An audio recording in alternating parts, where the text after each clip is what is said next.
Howdy, I'm Mitchell Whittington from the Visit Jefferson YouTube channel. As you saw in the thumbnail for this video, it's all about the bed and breakfast capital of Texas, which, of course, is the city of Jefferson. Yes, Jefferson was voted the bed and breakfast capital of Texas by the Texas State House of Representatives in 1997, quite a few years ago. House Resolution number 52, sponsored by Representative Tom Ramsey, stated, quote, Jefferson has more of these quaint establishments, meaning it's B&Bs, per capita than any other city in the Lone Star State, and it has rightfully earned the title of Bed and Breakfast Capital of Texas. Now, my wife and I love B&Bs, and we've stayed at them across the country, from Napa Valley in California to Georgetown, just outside of D.C., and, of course, many places in between. It seems like you're exposed to more of an at-home personal touch at a bed and breakfast. We love the B&B experience, especially sitting out on the porch of an inn after a long day of exploring, sightseeing, and touring. It's just so relaxing that it's the perfect escape from the everyday world. Another one of our favorite things is having breakfast with our fellow guests at the B&B. During the always delicious meals, there's a lot of discussion about who's done what while they were in town and favorite things that shouldn't be missed. It's a great time to get personal recommendations. We really enjoy visiting with folks at B&Bs where we travel. Jefferson has so many things to do that you'll love hearing the other guests share their experiences around the breakfast table.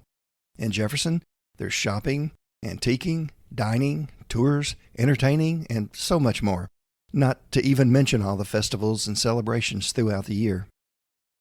Naturally, I figured that the subject of B&Bs needed its own video, and it wasn't long until I ran into a problem. With the arrival of Airbnb and Vrbo and places like that, it's hard to figure out exactly what to classify as an actual B&B, so I decided to simply leave that up to the city of Jefferson. On their official website, visitjeffersontexas.com, there are 3 categories of lodging: bed and breakfast, vacation rentals, and hotels. I therefore decided to feature the bed and breakfast listed on the City of Jefferson's website in this video. I mean, we have some hotels that are simply incredible, and vacation rentals that are wonderful as well, but this video is strictly about bed and breakfast, so here they are, in alphabetical order, as found on the visitjeffersontexas.com website. A Touch of Grace Christmas Cottage is a traditional ranch-style home built in 1970 and established as a B&B in 2023. Beautiful landscaping, a front porch, a back screened-in porch, and a family/craft room were all added, taking the home from just a normal ranch-style house to a charming cottage both inside and out. This single-story B&B is decorated with the magic of Christmas all year long, and a full breakfast is served. The Azalea Inn didn't get its start in Jefferson. No, John F. Dixon moved to Marshall, Texas in 1869 to take charge of the Southern Pacific Railroad and built this fabulous home in that city in 1873. It was a prosperous time in East Texas, where elegant parties and fine homes were popular. In 1990, when the house was in danger of being torn down, the house was moved to Jefferson, where it stands today, a fine and elegant bed and breakfast that plays host to many of the city's visitors. The 1890s Benefield House remains basically the same as it was back in its day, with minor additions being made in the 1930s. It still has the original heart-of-pine wooden floors, working fireplaces, a dormer, and a unique turret. Other notable features include an expansive central stairway, stained glass windows, and crystal chandeliers. Bessie's Landing is a charming bed and breakfast in the heart of Jefferson. This cottage features 2 bedrooms, it sleeps 3, and it includes a kitchen and a living area. The accompanying house was originally built in 1857 by Perry McClure Graham, who later served in the Confederate Army. You'll find all the conveniences of home at Bessie's Landing. The Black Swan was built in 1904, and it housed a single family for over 70 years. Then it was sold and became a restaurant, then a beauty shop and a bookstore, and during that time the upstairs rooms were rented out as apartments. In 2011, Christy and Darrell Gaither purchased the house, remodeled the upstairs rooms into a wonderful bed and breakfast. It's located conveniently downtown on Austin Street, and when my wife and I first came to Jefferson as visitors, we ate on the top porch of the restaurant there.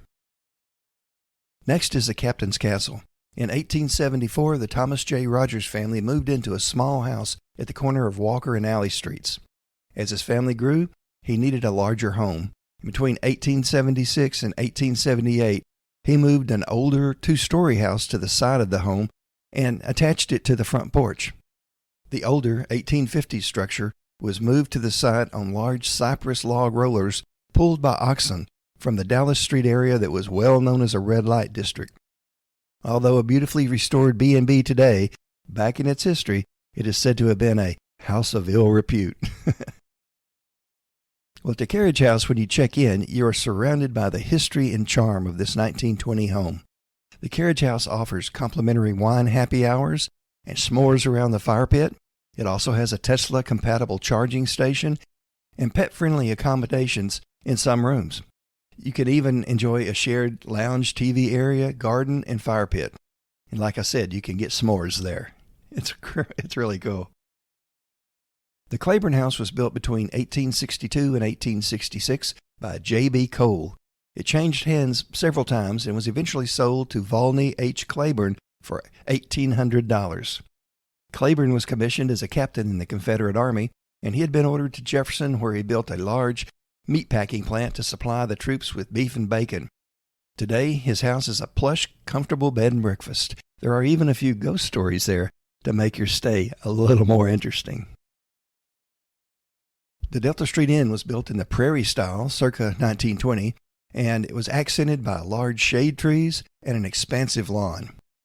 The Delta Street Inn was lovingly restored to welcome travelers whose taste for comfort is matched by an eye for quality.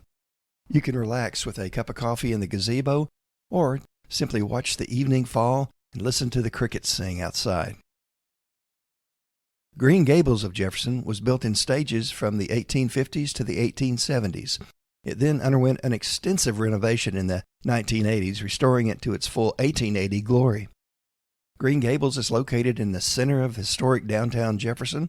It's across the street from Jefferson's historic Carnegie Library and only a block away from the Jefferson Historical Museum. The House of Seasons was built in 1872 by Colonel Benjamin H. Epperson, a prominent lawyer, public leader, entrepreneur, railroad developer, and confidant of Sam Houston. The cupola on top has colored glass on each of the four sides: blue for winter, orange for fall, green for spring, and red for summer, hence the name, the House of Seasons. The host offers tours of the house, but the carriage house in the back is a bed and breakfast where you can be pampered on this historic property. Kennedy Manor was originally built by Aidan Powell in approximately 1860 as a single-story Greek Revival cottage. In 1907, George and Fanny Doherty brought the house and extensively renovated it into its current neoclassical style, which included the large wraparound porch and a second-story addition with a Victorian-style roof.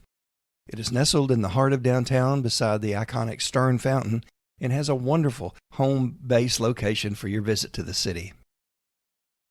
The Old Mulberry Inn was built in the style of a northern Louisiana plantation, a stunning combination of 21st century comforts and 19th century charm.